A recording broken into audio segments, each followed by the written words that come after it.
Okay, this is Alicia, and I am doing the videos that are associated with your practice test form A for chapter 3.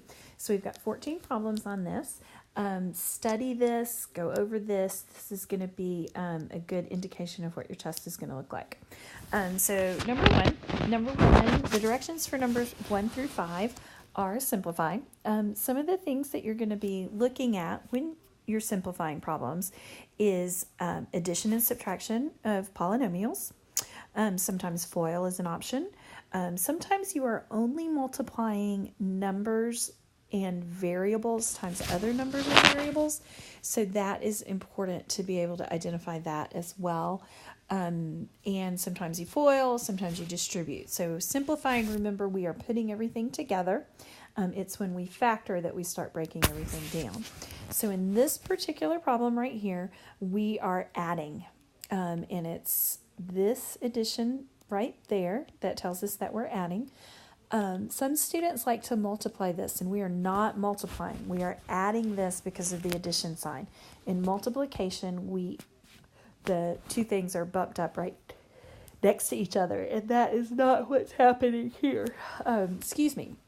So what we have is a trinomial added to another trinomial. Now, some of the things we ask ourselves is there anything inside the parentheses that needs to be simplified? And there is nothing inside either one of these parentheses that need to be simplified. And then we also ask ourselves, is there anything that needs to be distributed? And in this situation, nothing needs to be distributed. So because of that, we can eliminate our parentheses.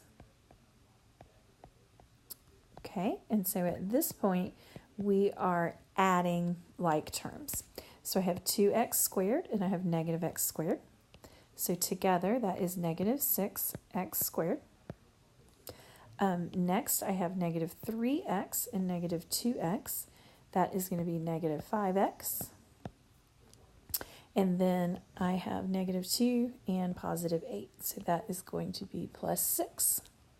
And so our answer to this is negative 6x squared minus 5x plus 6. So our next problem that we are going to do is we are going to do a polynomial subtracted from a polynomial. So we are subtracting because of that right there, because of our minus sign.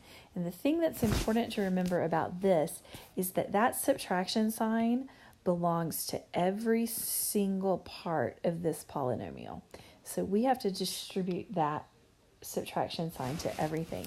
So I am going to write down my original polynomial. So I have 8x squared plus 4x minus x to the third plus 2, and I am subtracting 2x squared, and then minus a minus becomes positive 8x, minus a minus becomes positive x to the third, minus a plus becomes minus 7. So every one of our signs in this polynomial right here are opposite of what they were because we distributed that subtraction sign. So now we are going to look at our negative x to the third and our positive x to the third, and those cancel out. And so I don't have anything that's raised to the third power. I just have 0 x to the third, and so we're not going to write that down. The next one that I have is 8x squared and negative 2x squared. So that is going to be positive 6x squared. Then I have 4x and positive 8x. So that is going to give me 12x. And then my final is my constant, plus 2 and negative 7. So that is minus 5. And so our answer to number 2 is 6x squared plus 12x minus 5. This particular problem right here is one that some students struggle with. Sometimes students want to FOIL this problem. Sometimes students want to distribute parts of this problem. With FOIL and distribution, you've got to have some addition or subtraction going on, and that is not what's going on here. This is a monomial multiplied by another monomial. We have a negative number or a negative coefficient in front of that x to the fourth, but we are not adding or subtracting anything. So what we do, the first thing that we look at here is we look at our negative 2 and our positive 8. We are multiplying negative 2 times positive 8, and that gives me negative 16. The next thing that we do is we look at our x to the fourth and our x to the third. There, we are multiplying those two, and when we multiply variables that have the same base, we add their exponents. So x to the fourth times x to the third. That actually means x times x times x times x times x times x. And actually this is x to the fourth, so this right here is x to the fourth. This right here is x to the third, and so all together we have x to the seventh. So that is how we multiply x to the fourth and x to the third. Now our next step, we're going to do y to the fifth times y. Now don't forget that that y has an exponent of 1, so we actually have y to the sixth. So we have to be careful with that. And so this is our final answer right here. There's no foiling, there's no distribution. This right here is our properties of exponents. And that's really all we're focused on right now. Here is properties of exponents. Okay, and so now we are going to move on to our next type of problem.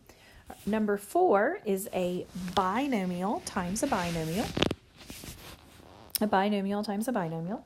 So what we're going to do here is we are going to FOIL. And you use the FOIL method when you've got a binomial times a binomial. That's the only time you use the FOIL method.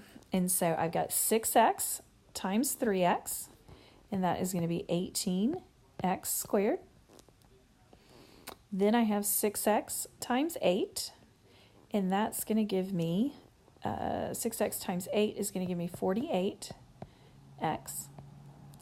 Then I have 5 times 3x, and that is going to give me 15x. And then I have 5 times 8, which is going to give me 40. Now, it happens very often that we can combine the two middle terms. In this situation, we can. So I have 18x squared plus 63x plus 40. And that is our final answer. We don't do anything else with that. That's as far as we go. We have combined everything that can be combined. So that is the answer to number 4. Now, on number 5, we still have a binomial times a binomial.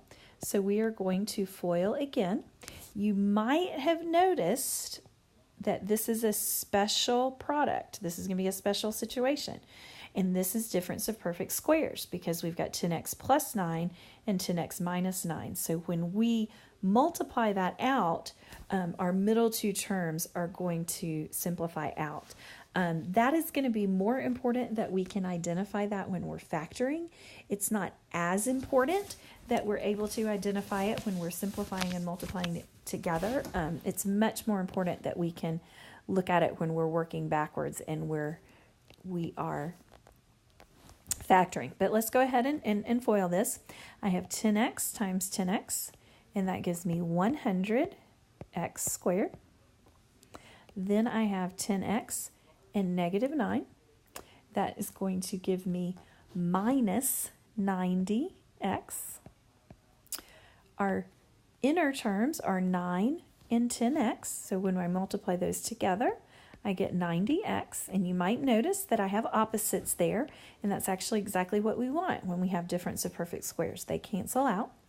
And then we have 9 times negative 9, and that's negative 81.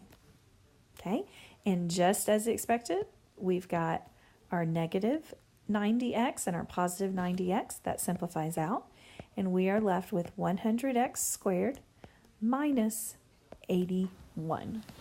And that is our final answer. And so in numbers 1 through 5, we have focused on simplifying. That is when we are putting everything together. We are adding, we are subtracting, we are multiplying, we are dividing, we are combining like terms, and we are using our properties of exponents. What we are going to move into now is factoring. Factoring is where we are working backwards. We're doing the opposite of simplifying. So we are breaking everything down into its simplest. We're doing the opposite of simplifying. We're breaking it down into original pieces. And so this particular problem right here is 4 terms. And any time that we have 4 terms, it is likely that we are going to factor by grouping. Now, before we begin factoring by grouping, you do always want to ask yourself, is there a GCF that I can take out? Being able to take out a GCF from all the terms makes it much easier to deal with and much easier to manage. So always ask yourself, can a GCF be taken out of each one of these terms? And in this situation, it can't. At first, I thought that maybe 3 could come out of all 4 terms, but it cannot. And so there's not anything that can come out of all of these terms. So right here, I am looking at 5a to the third minus 15a squared. So we are going to take an a squared out of both of the first 2 terms. And we are also going to take a 5 out of the first 2 terms. So I encourage you to look at your numbers and your variables separately. So make sure you've gotten all the numbers that you can take out, and then make sure you've got all the variables that you can take out. And so here we have 5a squared. So then I am left with a minus 3. Okay, so the next one that we're going to focus on is the next 2 terms, 9a minus 27. So I can take a 9 out of both of those, and I'm left with a minus 3. So I have factored this to 5a squared plus 9 times a minus 3. Okay, and it's always a good idea just to go ahead and say, is this completely simplified? Look at each individual binomial and make sure it can't be simplified further. Sometimes when you've got a variable squared in one of the binomials, you could potentially be looking at a difference of perfect squares. And if you did have a difference of perfect squares, you would need to factor that further. So if you have if you need to factor it further, then you go ahead and do that. Okay, now I am moving on to number 7, and we have x squared minus 2x minus 99. I do want to encourage you to look for a GCF. That's really the first thing that you do in any type of problem that you solve. If it does have a GCF, then you do want to pull out that GCF. This does not have a GCF, so we are going to use the x squared plus bx plus c method, and that's where we identify our sum and we identify our product. Now, this one does not have a number in front of the x squared. It doesn't have a coefficient that's there. So our coefficient that is there is an assumed 1, and so we're able to just use the sum and product. So our sum for this is negative 2. Our product for this is negative 99. So we are looking for 2 numbers multiplied together that give me negative 99 and added together give me negative 12.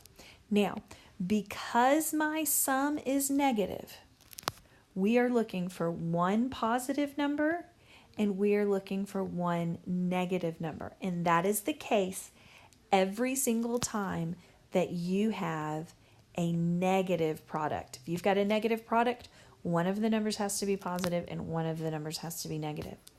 And for 99, you've got 9 times 11, Those are two of your factors. 3 times 33 is also two factors, but 9 times 11 is going to be the two numbers that we're looking for. Now my sum is negative. So what that means is we're going to make our 11 negative, because when we add them together, we have to get negative 2. And so it's actually going to be 9 times negative 11 gives me negative 99. 9 plus negative 11 gives me negative 2. So I have x minus 11, and then I have x plus 9. And that is this factor. Now, sometimes students will be like, well, Alicia, do I set it equal to 0? Do I keep going? You do not keep going. And there's two reasons that we know this. The first reason that we know this is because the directions said factor. And so that's as far as we go right there. We just factor. The second reason is this is not set equal to 0. So we don't go any further. So that is how we know that. Okay? So now, number 8. Again, you're always going to look for a GCF. It is always a good idea to see if there is a GCF that you can take out of any of these. Okay? There is not. This is a trinomial. We do have a number other than 1 in front of that y squared. So we are going to use the ax squared plus bx plus c method. Okay, so we are going to have our sum, which is negative 13, and our product, which is going to be positive 36. Okay, now, because my product is positive, I am going to have either 2 positive numbers or 2 negative numbers. Because I have a positive product and a negative sum, I'm looking for 2 negative numbers. Okay, and so then I start breaking down 36. I know that 6 times 6 is 36. 12 times 3 is 36. 9 times 4 is 36. And 18 times 2 is 36. But I think we've got it right here. 9 times 4. And remember, our sum is negative, so both of these are going to be negative. So I've got negative 9 times negative 4 equals 36. Negative 9 plus negative 4 equals negative 13. Now, because we are dealing with a coefficient other than 1 in front of our squared value, we split this negative 13y. So I have 6y squared, okay, minus 9y minus 4y plus 6. And now I factor this by the grouping. We factor by grouping. So I'm going to look at these two first. I can take a 3y out of both of my first two terms. So I have 3y times 2y and 3y times negative 3. Now, if this number right here is negative, that's a pretty good indication that you're going to have to take a negative number out of both of those. Because remember, when I take a number out, I've got to end up with 2y minus 3. And that negative 4y is positive. So I write negative 2 there, and then I'm going to get positive 2y minus 3, which is exactly what I need to have. So my factors here are 3y minus 2 and 2y minus 3. Okay, and so this is my final answer to number 8. And remember, our directions set factor, and we don't have an equal sign. So we stop after we factored. Okay, so now I'm going to go on to number 9. So again, we're always going to ask ourselves, is there a GCF that can be factored out? There is not a GCF that can be factored out. So we are going to use the same method that we did on our last problem. I have ax squared plus bx plus c. We are going to solve this type of trinomial. My sum that I am looking for is positive 7. My product that I'm looking for, I multiply my 20 times my negative 6, and I end up with negative 120 is what I end up with. And we are looking for a product of negative 20 and a sum of 7. Since our product is negative, we're looking for one positive number and one negative number. That's what we're looking for. So I'm going to start listing the factors of 120. And because I'm looking for one positive and one negative, the numbers that I'm looking for have to have a difference of 7 because we have opposite signs. So I'm going to start with 12 times 10, and that doesn't get me anywhere. I know that 20 times 6 is also equal to 120. Now I look at that 12. Now 120 is 12 times 10. So I can look at 12 and say, okay, well, 4 goes into 12. So since 4 goes into 12, 4 times what equals 120? And that's 30. Now remember, any time that you have something that's divisible by 30, it's also divisible by 15. And that's the one that sometimes we forget about checking is 15. And 15 does go into 120 8 times. So 15 times 8 is going to give us 120. And then when I subtract those two, I get 7. And in this situation, because my sum is positive, my 8 is the one that's going to be negative. So 15 times negative 8 gives me negative 120. 15 plus negative 8 gives me 7. And so I am going to split this middle term right here. So I'm going to say 20z squared plus 15z minus 8z minus 6. Okay? And at this point, I am going to factor by grouping. So I'm looking at my first two terms. I pull out a 5z. So then I'm left with 4z plus 3. Okay, again, I've got a negative 8 there. So I am going to think about taking out a negative number. I think it's going to be just 2, though. At first I thought it was going to be 4, but it's going to be just negative 2. So negative 2 is what I'm factoring out, and I'm left with 4z plus 3. And that is actually what I want. I want 5z minus 2 and 4z plus 3. And that is my final answer right here. Okay. Number 10 is our last factoring problem, and this is a difference of perfect squares. So there's lots of things I want you to be able to identify right here because you've got to be able to identify difference of perfect squares. So I want you to look right here. Our 4 is perfect and our x squared is perfect. And what perfect means is there is a number times itself that equals 4. So 2 times 2 equals 4. That's what makes 4 perfect.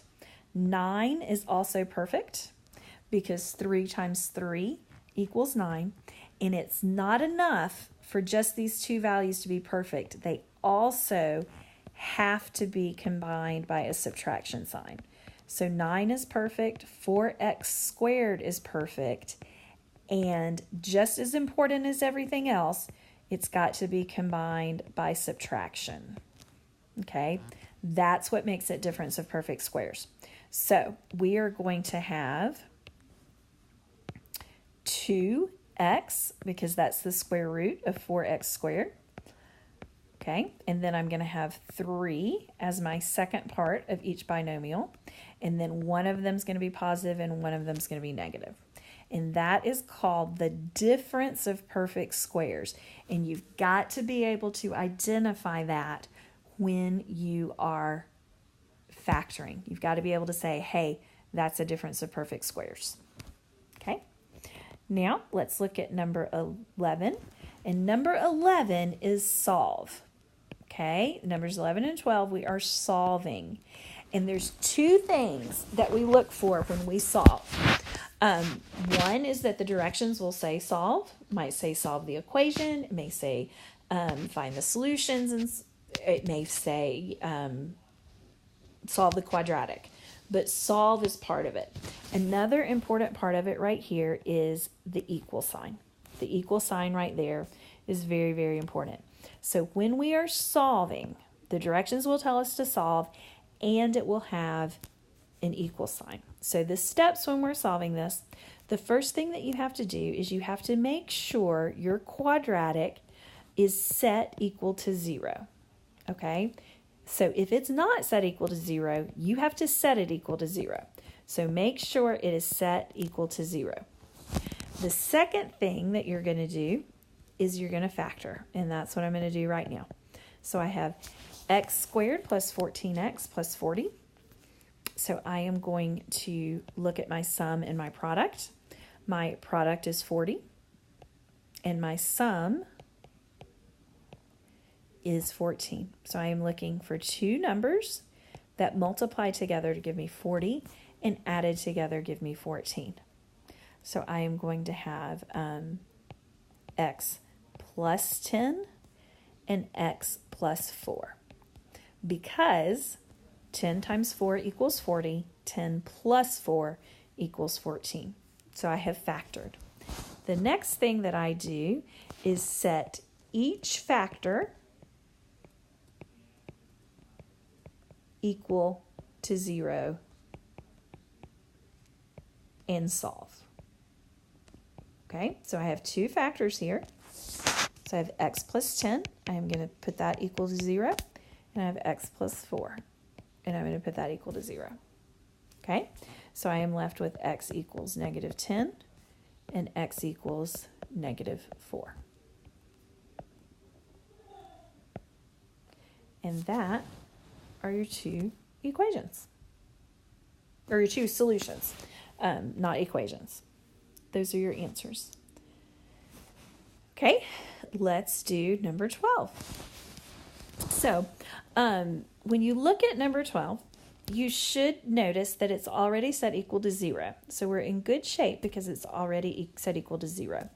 It is also already in a factored form. And so you could just go straight through this. You could say, okay, well, this is a factor and this is a factor. So I'm going to set each one of those equal to 0. And you could do that. So you'd have x equals 0. And then you would have 16 plus 8x equals 0. Okay, so I'm going to subtract 16 from both sides. I'm left with 8x equals negative 16. And so my answer is x equals negative 2. So the answers to this problem are x equals 0 and x equals negative 2. Now you may not have gone about it this way, and that's okay. Another completely reasonable way to do it is you may look at that right there and you may say, you know, that's not factored the best way. It's not factored completely. So you may choose to distribute your x. You may say x times 16 is 16x. X times 8x is 8x squared. Okay? So you might decide to go and distribute that, and that's completely fine. Then when you rewrite this, you're left with 8x squared plus 16x equals 0. Because traditionally, you're always going to see your highest exponent first. And then you can identify that an 8x comes out of both of these. And so then you are left with x plus 2. So when you factor this completely, you have 8x times x plus 2. You put your 8x equal to 0 and your x plus 2 equals to 0. Okay? When you divide both sides by 8, 0 divided by 8 is 0. And then x plus 2 equals 0. That's x equals negative 2. So you get the same answer. I just wanted to be sure you knew that there were two ways to go about doing that. Okay? Now we are going to focus on our word problems. Now it's going to take me just a second because I got to pull those word problems up. Okay, here we go. Number 13, the length of a rectangle is 3 inches more than the width. The area of the rectangle is 340 inches. So the first thing that we are going to do is we're going to draw a rectangle. Okay, the problem tells us that we're talking about a rectangle. So here's my rectangle. Okay, and my problem says the length of a rectangle is 3 inches more than its width. So I don't know what my width is, so I'm going to label that X. But I'm told that the length of the rectangle is 3 inches more than the width. So then I have X plus 3. So X is my width and X plus 3 is my length. The area of the rectangle is 340 inches squared. Okay, the area of the rectangle is 340 inches squared. Now, area for a rectangle is length times width. And we know that the length and the width of this particular rectangle is X and X plus 3. So we have that the area is 340 inches squared. We have that the length of the rectangle is X plus 3, and that the width of the rectangle is X. Okay, so now if I multiply this out, I have 340 equals X squared plus 3X. So now I have a quadratic that I want to solve, and the way that I solve that is I set it equal to 0. So I am going to have to subtract 340 from both sides. So I have 0 equals X squared plus 3X minus 340. Okay, so now I need a product that is negative 340, and I need a sum that is positive 3. So when I look at the different numbers that go into negative 340, I know that 20 goes into that. And when I divide negative 340 by 20, I'm going to get 17. 17. And I know that 17 works because 17 times 2 is 34. Now, I do have quite a few other combinations. 170 times 2. I could have 10, 34 times 10. So I have lots of different things. Sometimes if you aren't sure where to start, you can kind of cover up that 0 and think about, well, what goes into 34? And then that's usually pretty helpful to do. But our numbers are 20 and 17. Because our sum is 3, that means I'm going to have positive 20 and negative 17. Those are my two numbers. Now I'm actually able to just write them as X plus 20 and X minus 17 because I don't have a coefficient in front of my X squared. So that's how I'm able to just write it down. So then when I put each one of these equal to 0, I'm going to end up with X equals negative 20, and I'm going to end up with X equals positive 17. Okay, now we know that we have to throw out our X equals negative 20 because we are talking about a distance. And anytime we're talking about a distance, we can only do the positive. So my width of this triangle is 17 inches. And if my width is 17 inches, my length has to be 20 inches. So those are my two answers, 17 inches and 20 inches. Okay, now the next one that we are going to do is my rectangular garden. And a lot of times students get a little bit confused by this one, and this one is a challenge. So just take it step by step. So it says a rectangular garden has dimensions of 22 feet by 9 feet. So here is my garden. This is my original garden. I have 22 feet here, and I have 9 feet here. And I'm going to go ahead and figure out the area of that. So 22 times 9 gives me 198 feet squared. So that is the area of my garden. My garden is 198 feet squared. So then a gravel path of equal width is to be built around the garden. So here it is. There is my path around the garden. And we don't know what the distance is of the path. We just know that it's equal. So this distance right here is x. This distance right here is x. This distance right here is x. And this distance right here is x. Okay? So we know that it's all the same. We also know that the amount of gravel that we have covers 312 square feet.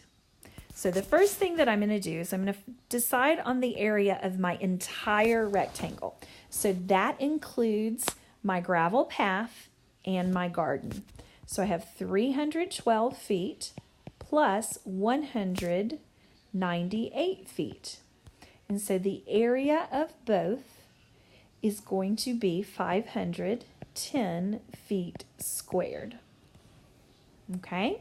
So I'm still trying to figure out what my x is. So the next thing that I'm going to do is I'm going to determine what this distance is. Now we know this part right here that I'm doing in red is 22. So we know we're going to have a plus 22. We also know that this area right here is x, and this area right here is x. So that is 2x plus 22. Now this one is 9 feet. So we're going to have plus 9. But here we have this as x, and here we have this as x. So that is also 2x plus 9. So now, since I know that my area is 510 feet, if I multiply 2x plus 22 and 2x plus 9 together, I am going to get the area of both rectangles, the bigger rectangle. And so, and we know that the area of the total area is 510. So now I'm going to FOIL. So I have 510 equals 4x squared. Then I have 18x. And then 44x. And that's plus 44x. Let me write that a little bit clearer so that we can see it. That's plus 44x. Okay, and then 22 times 9 is 198. Okay, and I'm going to go ahead and combine like terms. So I have 510 equals 4x squared plus 62x plus 198. Now I have to have this set equal to 0, so I'm subtracting 510. And so I am left with 4x squared plus 62x minus 312. Okay, now these are some very large numbers that we are working with, and fortunately we can factor out a greatest common factor. I really wish we were able to factor out a 4. We cannot factor out a 4, but we can factor out a 2. So I'm going to have 2, and then I'm going to have 2x squared plus 31x minus 156. Okay, and I am going to move to the next screen so that we can factor this more clearly. So I have 2 times 2x squared plus 31x minus 156.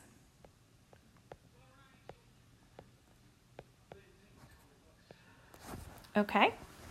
And so our product that we're looking for is negative 312. And the sum that we're looking for is positive 31. Okay.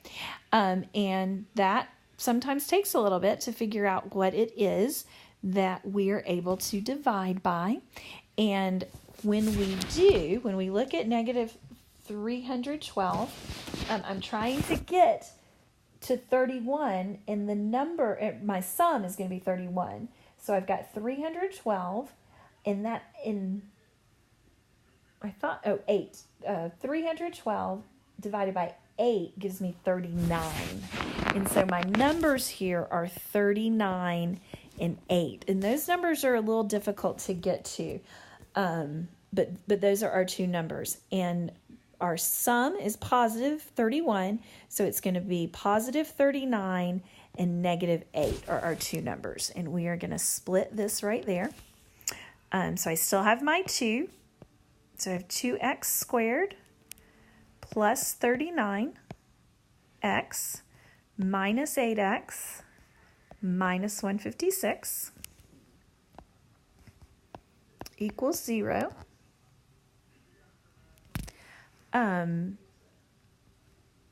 So it looks like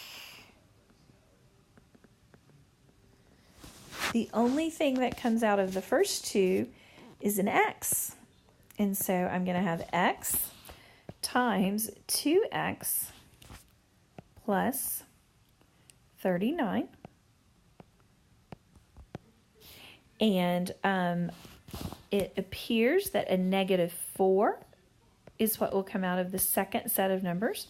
So I will have negative 4 times 2x plus 39. And so this factors to 2 times x minus 4 and 2x plus 39. Okay, we go ahead and set 2 equal to 0, but we know we're going to have to throw that out. Then we have x minus 4 equals 0, and 2x plus 39 equals 0. Okay, we end up with x equals 4, and then we end up with 2x equals negative 39, and then we have x equals negative 39 over 2. Now, we are going to throw out our negative because we are doing distance. And because we're doing distance, we can't have the negative number. So I have x equals 4. And so what that means is the width of my path is 4 feet all the way around my garden. Okay, so if you need any other information, don't hesitate to reach out and just practice your practice tests and you should be in good shape.